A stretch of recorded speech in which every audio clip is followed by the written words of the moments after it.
Shri Venkateswara gold తాకట్టులో ఉన్న మీ బంగారాన్ని విడిపించి కొనబడును.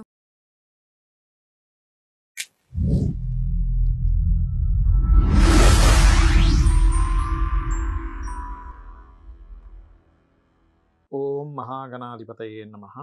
ఓం గురుభ్యో నమః. ఓం శ్రీమాత్రే నమః.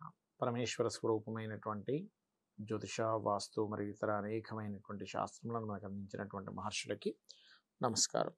హయగ్రీవ హయగ్రీవ హయగ్రీవేతి యో వదేత్ తస్య నిస్సరతే వాణి జహ్నుకన్యా ప్రవాహవత్. అరుణాం కరుణాతరంగితాక్షీం ధృతపాశాంకుశపుష్పబాణచాపాం అనిమాదిభిరావృతాం మయూకైః అహమిత్యేవ విభావయే భవానీం. శ్రీమాత్రే నమః. ఇవాళ మనము లలితా సహస్రనామాల్లో 587వ నామం నుంచి అసలు ఈ యొక్క నామాలకు ఉన్నటువంటి శక్తి ఏమిటి, అర్థం ఏమిటి, మరియు అదేవిధంగా ఈ నామాలు జపించడం ద్వారా, పఠించడం ద్వారా అనుకోండి, జపించడం అంటే రెగ్యులర్గా అదే పనిగా చేయడం ద్వారా మీకు ఎటువంటి ఫలితములు, అమ్మవారి అనుగ్రహం కలుగుతుంది, వాస్తుపరంగా దోషాలు ఏదన్నా కూడా ఏ రకంగా తొలగుతాయనే విషయం ఇప్పుడు చెప్పుకుందాం. అయితే ఇక్కడ 587 నామంలో స్త్రీ షోడశాక్షరి విద్య అని ఉంటుంది. అయితే షోడశాక్షరి విద్యకు కూడా అమ్మవారే అని చెప్పడం అనమాట.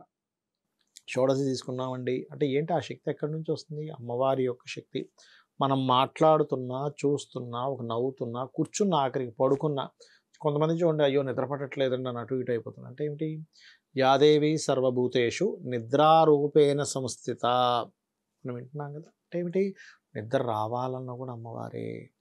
బాగా నిద్రపోతుంటాయండి అంటూ ఉంటాయి. ఎక్కడి నుంచి వచ్చింది అమ్మవారి అనుగ్రహం? నిద్రపోతున్నాయంటే, నిద్ర పడట్లేదంటే కూడా అమ్మవారి అనుగ్రహం లేదని అక్కడ అర్థం. అలా ఏంటంటే షోడశాక్షరి విద్య అందు ముఖ్యంగా ఈ షోడశాక్షరి విద్య త్రికూట అనేటువంటి నామం ఉంది. అంటే 3 కూటములు గల మంత్రస్వరూపిణి అమ్మవారు. అయితే ఆ 3 కూటములు ఏమిటి అనేటువంటి శాస్త్రం చెప్పబడింది లలితసహస్రనామాలో. వాగ్వైభవ కూటమి, కామరాజ కూటమి, శక్తి కూటమి. ఇప్పుడు ఎవరైనా మాట్లాడుతున్నారు అంటే ఆ వాక్ వైభవాన్ని అమ్మవారు ఇచ్చిందనమాట అక్కడ. కాబట్టి వాక్ వైభవ కూటమి. దాని తర్వాత కామరాజ కూటమి.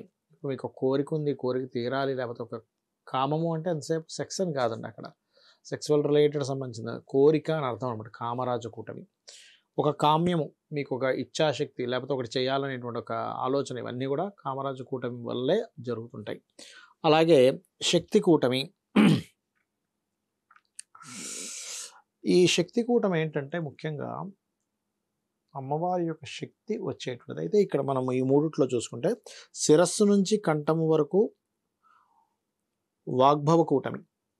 ఈ శిరస్సు నుంచి కంఠం వరకు ఈ వాగ్భవ కూటమి. త్రికూట అని చెప్పారు కదా ఇక్కడ ముందు నామంలో. అంటే ఇది అమ్మవారి యొక్క అనుగ్రహం వల్లే ఇదంతా పనిచేస్తుందని అర్థం చేసుకోవాలి. అయితే ఇక్కడ మీరు కనుక ఓం త్రికూటాయై నమః అని ఎవరైనా అనుకున్నట్లయితే ఈ 3 కూటములు కూడా సమంగా పనిచేస్తూ ఉంటాయి. మనకు చూడండి, వాత పిత కఫలు ఉంటాయి. ఈ వాత పిత కఫలు ఏమిటండి? ఇందులో ఏమాత్రం బ్యాలెన్సింగ్ తప్పినా వాతం పెరిగిపోయినా కష్టమే, కఫం పెరిగిపోయినా కష్టమే, జలుబు చేసేస్తుంది. అదేవిధంగా పిత్తం వేడి పెరిగిపోయినా కష్టమే. అలాగే ఈ త్రికూట అనేటువంటి నామానికి వాక్వైభవ కూటమి, కామరాజు కూటమి, అదేవిధంగా శక్తి కూటమి అనుకున్నాము. అయితే ఈ శిరస్సు నుంచి కంఠం వరకు ఉన్నటువంటిది వాగ్భవ కూటమి, కంఠం నుంచి నడుము వరకు ఉన్నటువంటిది కామరాజు కూటమి. ఈ కంఠం నుంచి నడుము వరకు. అందుకే చూడండి, ఏదైనా తినాలి, ఏదైనా అంటే ఇదంతా కోరికలు, ఇదంతా వాక్కు సంబంధించింది. అయితే అంతే మన ఆలోచనలో ఉండేది వాక్ రూపంలో వస్తుంది. ఇదంతా కామరాజు కూటమి. దాని తర్వాత దాని కింద ఉండేదంతా కూడా శక్తి కూటమి. మనం ఎలా నడుస్తున్నాం అంటే కాళ్ళతో నడుస్తున్నామండి, బాగాలేదండి నడవలేనండి అంటూ ఉంటాం. అంటే ఏమిటి? ఇక్కడ ఏదో అమ్మవారు ఉందని జనరల్గా చెప్పేయడం వేరు, అది తను ఏ రూపాల్లో ఉంది, ఎలా పనిచేస్తుంది. ఎందుకంటే ఇదేదో ఈ లలితా సహస్రనామాలు అనేటువంటివి ఏవైతే ఉన్నాయో ఇది ఎవరో పుస్తకం పెన్ను తీసుకొని రాసేసింది కాదండి. సాక్షాత్ అమ్మవారిలో నుంచే తెల్లటి 8 కిరణాలు బయటకు వచ్చి ఆ సభలో, నిండు సభలో వారిని వసిన్యాది వాగ్దేవతలు అంటారు.